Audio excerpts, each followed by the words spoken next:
aussi aimé et admiré qu'Ijeoma. Le guérisseur traditionnel l'a mis de nouveau en garde. J'espère que vous êtes prêt à le faire. J'espère que votre décision est prise. J'espère que vous pourrez assumer les conséquences de vos actes. Bibioko a pris sa décision et il n'y a pas de retour en arrière possible. Oui, Baba, je suis prête. Je suis prête à tout. Je suis prête à tous les sacrifices. Je peux tout faire pour atteindre mon but. Ma décision est prise, a déclaré Bibioko.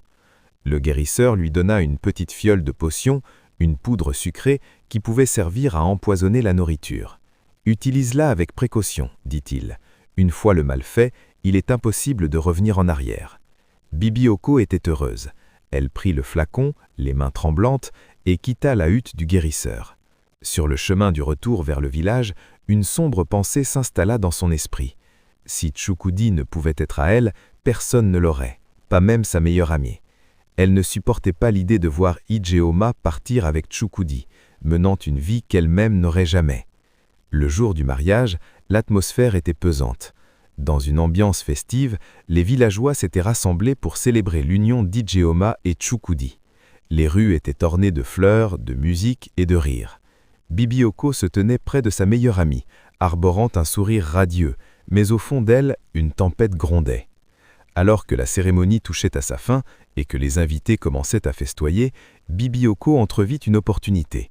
Le repas d'Ijeoma était prêt, et tandis que la cuisine s'activait, Bibioko versa discrètement la potion dans l'assiette de son amie. Elle resta en retrait, observant la scène avec un mélange de satisfaction et d'appréhension.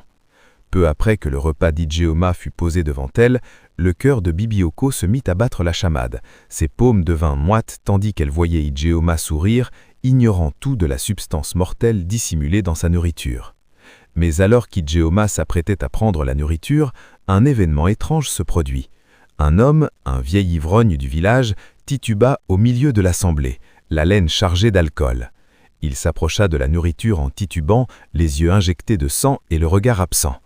« Ijeoma !» cria-t-il d'une voix pâteuse. « Ne mange pas ça. Tu ne comprends pas. Bibioko a empoisonné ton plat. Elle y a mis quelque chose. » La foule se tut et tous les regards se tournèrent vers le vieil ivrogne. Un instant, personne ne le crut. L'homme avait la réputation de dire des inepties et on prenait ses paroles pour des divagations d'un ivrogne.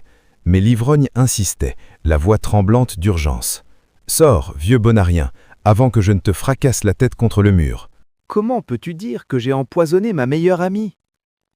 Ijeoma est ma sœur, et je ne lui ferai jamais de mal, dit Bibioko.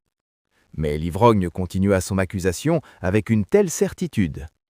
Je l'ai vu,